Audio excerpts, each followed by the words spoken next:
Good morning friends. आज आपणे धोरण 9 विषय गणित एनी अंदर आकृति में तमने एक आलेख दर्शावेलो छे। खास मित्र ध्यान राखजो, अहींया आलेख में तमने जे बिंदु आपवामां आव्युं छे एमां पहला चरणनुं एक बिंदु अहींया दर्शावेलुं छे। आ पहला चरणनुं बिंदु एने एक्स अक्ष अने वाय अक्ष उपर कई जग्याए छेदे छे एनी आधारे आ बिंदु ना याम आपणे लखवाना छे। एटले ए बिंदु जे दर्शावेलुं छे त्यांथी एक्स अक्ष उपर हूँ रेखाखंड दोरू तो मित्रों आ रीते आपणने केटला मळे छे 3। माटे ए लखी पहेली किंमत हूँ कौंसमां लखीश 3। हवे एवी ज रीते मित्रों आ ए बिंदुथी हूँ वाय अक्ष तरफ जाऊं तो वाय अक्ष तरफ मने बिंदु मळे छे 6। कयो बिंदु मळे छे मित्रों 6। माटे अहींया आ ए बिंदुथी एक्स याम तरफ जता 3 मळे छे एटले आ बिंदुनो एक्स याम थशे 3 अने आ ए बिंदुथी वाय याम तरफ जता आपणने 6 मळे छे माटे आ बिंदुनो वाय याम थशे 6। एटले आ रीते ए बिंदु आपणने मळशे 3 6। अहींया आपणे आलेख दोरीने आपेलो छे तो एनु बिंदु आपणे कई रीते नक्की करी शकाय एनी वात आपणे करी। हवे एवी ज रीते मित्रों बी बिंदु आप्युं छे तो बी बिंदु तमे जोई शको छो कि बी बिंदु आपणने अहींया आगळ एक्स अक्ष उपर -4 उपर आपवामां आव्युं छे। माटे बी बिंदुनो एक्स याम थशे -4 अने बी बिंदु एक्स अक्ष उपर आपेलुं होवाने लीधे एनो वाय याम आवशे 0। माटे बिंदु बी ना याम थशे -4 0। खास ध्यान राखजो मित्रों, कोईपण एक्स अक्ष परनुं बिंदु होय एनो वाय याम हमेशा 0 ज आवे अने एक्स अक्ष उपर जे जग्याए बिंदु आपेलुं होय एटले के अहींया बिंदु बी -4 पर आपेलुं छे माटे आपणने बिंदु बी नो एक्स याम -4 मळ्यो अने वाय याम 0 एटले के बिंदु बी ना याम थशे -4 0। हवे मित्रों बिंदु सी जोईए तो आ याम समतलनी अंदर बिंदु सी आपणने अहींया आगळ त्रीजा चौथा चरण में आपवामां आव्युं छे। तो बिंदु सी थी हूँ एक्स अक्ष तरफ रेखाखंड दोरीश तो मने मळे छे 2। माटे सी ना कौंस में हूँ लखीश 2 अने बिंदु सी थी वाय याम तरफ हूँ रेखाखंड दोरू तो मने किंमत मळे छे -5। कई किंमत मळे छे मित्रों -5। एटले आ रीते मने बिंदु सी ना याम मळशे 2 -5। तमने गया पीरियड में मैं शीखवाड्युं हतुं मित्रों कि आने प्रथम चरण कहेवाय, आ द्वितीय चरण, आ तृतीय चरण अने आ चतुर्थ चरण। तो आ रीते कोईपण चरण में के कोईपण एक्स अक्ष के वाय अक्ष उपर बिंदु आपेलुं होय तो एना याम केवी रीते नक्की कराय ए आजे शीखवाडी रह्या छीए। हवे बिंदु डी तो खास मित्रों ध्यान राखो, बिंदु डी वाय अक्ष उपर आपवामां आव्युं छे। वाय अक्ष उपर 7 लख्या त्यां बिंदु आप्युं छे एटले याद राखजो मित्रों के वाय अक्ष परनुं बिंदु होय एनो एक्स याम 0 थशे। माटे मैं पेला 0 लख्युं पछी अल्पविराम करी वाय अक्ष उपर डी बिंदु 7 पर आपेलुं छे माटे वाय ना स्थानमां मैं लखीश 7। एटले आ रीते बिंदु डी ना याम मळशे 0 7। बिंदु डी ना याम कया मळशे 0 7। हवे मित्रों आ रीते बिंदु ई नी बात करिए तो बिंदु ई आपणने द्वितीय चरण में आपवामां आव्युं छे। तो द्वितीय चरण में मित्रों आपणे पेला एक्स अक्ष तरफ जवानुं, ई बिंदु थी एक्स अक्ष तरफ जईशुं एटले तमे जोई शको छो मित्रों आपणने -3 मळे छे। माटे ई बिंदुनो एक्स याम केटलो आवशे -3। बिंदु ई नो एक्स याम आवशे -3। आज रीते बिंदु ई थी वाय अक्ष तरफ जईए, बिंदु ई थी वाय अक्ष तरफ जईए एटले एनो बिंदु आवशे ए आंकड़ो आवशे 4। एटले मित्रों बिंदु ई नो वाय याम थशे 4 एटले बिंदु ई -3 4 एवुं आपणने मळे। हवे आज रीते मित्रों बिंदु एफ आपणने एक्स अक्ष उपर आपवामां आव्युं छे। बिंदु एफ क्यां आपवामां आव्युं छे? एक्स अक्ष उपर 6 आगळ। एटले आपणे एफ ना कौंस में लखीशुं 6 अल्पविराम करीने वाय ना स्थान में शुं लखीशुं 0 एटले के आ बिंदु आवशे 6 0। बिंदु એફ નો યામ આવશે 6 0। હવે મિત્રો બિંદુ જી લઈએ તો બિંદુ જી આપણને તૃતીય ચરણમાં આપવામાં આવેલું છે। તૃતીય ચરણમાં તો બિંદુ જી થી સૌપ્રથમ એક્સ અક્ષ તરફ આપણે રેખાખંડ દોરીએ આ રીતનો, એટલે આપણને -5 મળે છે। એટલે જી બિંદુનો એક્સ યામ આવશે -5। એવી જ રીતે બિંદુ જી નો વાય યામ તરફ આપણે રેખાખંડ દોરીશું તો આપણને બિંદુ જી થી વાય અક્ષ તરફ કઈ કિંમત મળે છે? -4। એટલે આપણને બિંદુ જી નો વાય યામ મળશે -4। બિંદુ જી નો એક્સ યામ -5 અને બિંદુ જી નો વાય યામ આવશે -4। આ જ રીતે મિત્રો બિંદુ એચ આપણને વાય અક્ષ પર ઋણ તરફ આપેલું છે, એટલે કે OY ડેશ કિરણ ઉપર। તો બિંદુ એચ એ વાય અક્ષ પર આપેલું હોવાથી એનો એક્સ યામ આવશે 0। એનો એક્સ યામ કેટલો આવશે? 0 અને એનો વાય યામ આવશે -6। ખાસ ધ્યાન રાખજો મિત્રો, બિંદુ એચ એનો વાય અક્ષ પર આપેલું હોવાને લીધે, બિંદુ એચ નું સ્થાન વાય અક્ષ પર હોવાને લીધે એનો એક્સ યામ આવશે 0 અને વાય યામ આવશે -6। હવે મિત્રો બિંદુ ઓ, તો બિંદુ ઓ ની વાત કરીએ તો બિંદુ ઓ છે ને એ ઉગમ બિંદુ છે। જુઓ, બિંદુ ઓ ઉગમ બિંદુ છે, એટલે એના એક્સ યામ પણ 0 થશે અને વાય યામ પણ કેટલો થશે? 0। ખાસ ધ્યાન રાખજો મિત્રો, એક્સ અક્ષ અને વાય અક્ષ બંને જ્યાં છેદે એને કહેવાય ઉગમ બિંદુ। એક્સ અક્ષ અને વાય અક્ષ બંને જ્યાં છેદે એને શું કહેવાય? ઉગમ બિંદુ।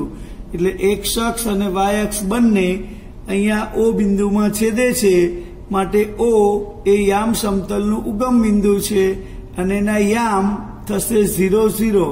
એટલે કે એક્સ અક્ષનું સ્થાન પણ 0 ઉપર અને વાય અક્ષનું સ્થાન પણ 0 ઉપર। હવે મિત્રો આપણે બીજો એક આલેખ જોઈએ। અહીંયા પણ આકૃતિમાં બિંદુઓ દર્શાવેલા છે અને બંને અક્ષ પર પ્રમાણમાપ આપવામાં આવ્યું છે 1 થી 5। બંને અક્ષ પર પ્રમાણમાપ કેટલું આપવામાં આવ્યું છે? 1 થી 5। તો અહીંયા આગળ આપણને PQ, R, S, T, U, V, W એટલા બિંદુઓ દર્શાવેલા છે। આને પણ આપણે એક્સ અક્ષ ઉપર અને વાય અક્ષ પર લઈ જઈ અને આને બિંદુઓના યામ નક્કી કરવાના છે। તો બિંદુ P થી એક્સ અક્ષ તરફ જઈએ તો મિત્રો તમે જોઈ શકો છો 10 મળે છે, માટે બિંદુ P નો એક્સ યામ આવશે 10 અને બિંદુ P થી વાય અક્ષ તરફ જઈએ તો આપણને મળે છે 15। કેટલા મળે છે મિત્રો? 15। માટે બિંદુ P ના યામ થયા 10 15। બિંદુ P ના યામ કયા થશે મિત્રો? 10 15। હવે બિંદુ Q ની વાત કરીએ તો બિંદુ Q નું સ્થાન છે એક્સ અક્ષ ઉપર, માટે બિંદુ Q ના યામ થશે -15 અને વાય અક્ષ ઉપર આવશે 0, કારણ કે આ બિંદુ એક્સ અક્ષ ઉપર આવેલું છે, માટે આ બિંદુના યામ થશે -15 0। હવે મિત્રો બિંદુ R ની વાત કરીએ તો બિંદુ R તમે જોઈ શકો છો ચતુર્થ ચરણમાં આપેલું છે। બિંદુ R કયા ચરણમાં આપેલું છે? ચતુર્થ ચરણમાં। માટે બિંદુ R થી પેલા એક્સ અક્ષ તરફ જઈએ તો આપણને મળે છે 20। કેટલા આપેલા છે મિત્રો? 20। એટલે એક્સ અક્ષ આવશે 20 અને બિંદુ R થી વાય અક્ષ તરફ વિચારો તો બિંદુ Y થી R થી વાય અક્ષ તરફ આવે છે -15। કેટલા આવે છે મિત્રો? -15। એટલે બિંદુ R ના યામ થશે 20 - 15। હવે મિત્રો બિંદુ S ની વાત કરીએ તો બિંદુ S એ વાય અક્ષ ઉપર આવેલું છે। બિંદુ S ક્યાં આવેલું છે? વાય અક્ષ ઉપર। 25 લખ્યા છે ત્યાં, એટલે વાય અક્ષ પરનું બિંદુ હોય એટલે એનો એક્સ યામ 0 થશે અને વાય યામમાં કેટલા આવશે? 25। એક્સ યામ કેટલો થશે? 0 અને વાય યામ કેટલા આવશે? 25। એવી રીતે મિત્રો બિંદુ T ની વાત કરીએ તો બિંદુ T આપણને દ્વિતીય ચરણમાં આપવામાં આવ્યું છે। તો બિંદુ T થી એક્સ અક્ષ તરફ ની વાત કરીએ તો બિંદુ T થી એક્સ અક્ષ તરફ આવશે -20। બિંદુ T થી એક્સ અક્ષ તરફ કેટલા આવશે? -20 અને બિંદુ T થી વાય અક્ષ તરફ આવશે 20। બિંદુ T થી વાય અક્ષ તરફ કેટલા આવે છે મિત્રો 20, એટલે કે -20 20 બરાબર એવું આપણને બિંદુ ટી ના યામ મળશે। હવે બિંદુ યુ ની વાત કરીએ તો બિંદુ યુ આપણને ચતુર્થ ચરણમાં આપવામાં આવ્યું છે। બિંદુ યુ કયા ચરણમાં આપવામાં આવ્યું છે? ચતુર્થ ચરણમાં। એટલે ખાસ ધ્યાન રાખજો મિત્રો, આ બિંદુ દર્શાવવું હોય ત્યારે પેલા એક્સ અક્ષ તરફ જ દર્શાવાય। એટલે એક્સ અક્ષ તરફ કઈ કિંમત આપી છે? -20। એક્સ અક્ષ તરફ આપી છે -20 અને વાય અક્ષ તરફની વાત કરીએ તો વાય અક્ષ તરફ કેટલા આપેલા છે? -25। વાય અક્ષ તરફ કેટલા આપેલા છે? -25। માટે આ રીતે બિંદુ યુ ના યામ મળશે -20 -25। હવે મિત્રો બિંદુ વી ની વાત કરીએ તો બિંદુ વી આપણને વાય અક્ષ ઉપર આપવામાં આવ્યું છે। બિંદુ વી ક્યાં આપવામાં આવ્યું છે? વાય અક્ષ ઉપર। એટલે એનો એક્સ યામ થઈ જશે 0 અને વાય યામ કેટલો આવશે? -15। ખાસ ધ્યાન રાખજો મિત્રો, બિંદુ વી નો એક્સ યામ આવશે 0 અને બિંદુ વી નો વાય યામ આવશે -15। હવે મિત્રો બિંદુ ડબલ્યુ ની વાત કરીએ તો બિંદુ ડબલ્યુ આપણને એક્સ અક્ષ ઉપર આપવામાં આવ્યું છે। બિંદુ ડબલ્યુ ક્યાં આપવામાં આવ્યું છે? એક્સ અક્ષ ઉપર। એટલે એક્સ અક્ષ પરનું બિંદુ છે 25 ઉપર આપવામાં આવ્યું છે। એટલે બિંદુ ડબલ્યુ ના યામ થશે 25 અને વાય યામ કેટલો આવશે? 0। એટલે બિંદુ ડબલ્યુ ના યામ થશે 25 0। બિંદુ ડબલ્યુ એના યામ થશે 25 0। એટલે આ રીતે મિત્રો આપણને આલેખ દર્શાવેલો હોય તો એ બિંદુઓના સ્થાનને આધારે આપણે એ બિંદુના યામ એટલે કે ક્રમયુક્ત જોડ દર્શાવી શકીએ। હવે મિત્રો આપણે એવા જ બીજા બે દાખલા આપેલા છે। એમાં જોઈ શકો છો તમે કે એ બિંદુ પ્રથમ ચરણમાં આપ્યું છે તો એ બિંદુ ને એક્સ અક્ષ તરફ લંબાવીએ તો 2 આવે છે અને વાય અક્ષ તરફ લંબાવીએ તો કેટલા આવે છે? 5। એટલે તમે જોઈ શકો છો મિત્રો એ બિંદુના યામ કયા થઈ જશે? 2 5। એવી રીતે મિત્રો બિંદુ બી અહીંયા આગળ એક્સ અક્ષ પર આપવામાં આવ્યું છે તો એક્સ અક્ષ પર -6 ના સ્થાને આપ્યું છે એટલે -6 0। એ રીતે બિંદુ સી દ્વિતીય ચરણમાં આપ્યું છે તો એનો એક્સ યામ છે -3 અને વાય યામ કેટલો આપેલો છે? 4। એટલે તમે જોઈ શકો છો મિત્રો બિંદુ સી ના યામ આવશે -3 4। એવી રીતે બિંદુ ડી તો બિંદુ ડી આપણને આપવામાં આવ્યું છે। બિંદુ ડી ત્રીજા ચરણમાં આપવામાં આવ્યું છે તો બિંદુ ડી થી એક્સ અક્ષ તરફનું આપણે રેખાખંડ દોરીએ તો આપણને મળે છે -8 અને વાય અક્ષ તરફ પણ -8 આપેલા છે। એટલે બિંદુ ડી થી એક્સ યામ અને વાય યામની વાત કરીએ તો બિંદુ ડી ના યામ આવશે -8 -8। હવે મિત્રો બિંદુ ઈ આપણને દ્વિતીય ચરણમાં ચતુર્થ ચરણમાં આપવામાં આવ્યું છે તો બિંદુ ઈ થી એક્સ અક્ષ તરફ જઈએ તો કેટલા આવે છે? 3 અને વાય અક્ષ તરફ જઈએ તો આપણને મળે છે -2। એટલે આ રીતે મિત્રો બિંદુ ઈ થી એક્સ યામ તરફ આવ્યા 3 અને વાય યામ તરફ કેટલા આવે છે? -2। હવે મિત્રો બિંદુ એફ તો બિંદુ એફ ની વાત કરીએ તો બિંદુ એફ તમને એક્સ અક્ષ ઉપર આપવામાં આવ્યું છે। એક્સ અક્ષ ઉપર 6 ઉપર આપ્યું છે એટલે બિંદુ એફ નું સ્થાન થશે 6 0। હવે બિંદુ જી ની વાત કરીએ તો બિંદુ જી વાય અક્ષ ઉપર -5 ના સ્થાને આપ્યું છે એટલે એનો એક્સ યામ 0 અને વાય યામ આવશે -5।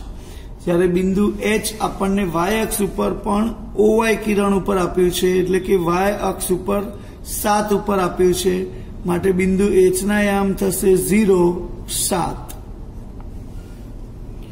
મિત્રો હવે આપણે દાખલા નંબર 2 જોઈએ।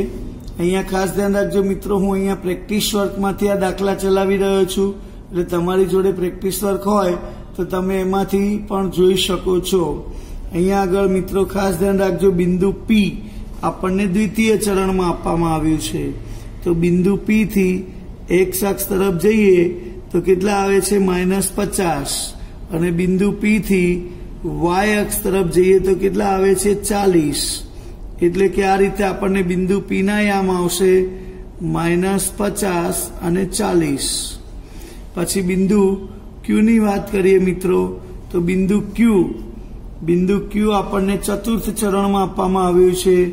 બિંદુ Q થી એક્સ અક્ષ તરફની વાત કરીએ તો આપણને આપ્યા છે 80 અને બિંદુ Q થી વાય અક્ષ તરફની વાત કરીએ તો આપણને -60 આપેલા છે. એટલે આ રીતે બિંદુ Q ના યામ આવશે 80 - 60. હવે ખાસ ધ્યાન રાખજો મિત્રો, બિંદુ Q પછી બિંદુ R આપણને ક્યાં આપવામાં આવ્યું છે? વાય અક્ષ ઉપર. બિંદુ R આપ્યું છે વાય અક્ષ ઉપર 40 ઉપર, એટલે એનો એક્સ યામ થશે 0 અને વાય યામ કેટલો આવશે? 40. હવે મિત્રો બિંદુ R પછી S, તો બિંદુ S આપણને એક્સ અક્ષ ઉપર -70 પર આપવામાં આવ્યું છે, એટલે S ના યામ આવશે -70 અને 0. પછી ખાસ ધ્યાન રાખજો, બિંદુ T આપણને તૃતીય ચરણમાં આપવામાં આવ્યું છે.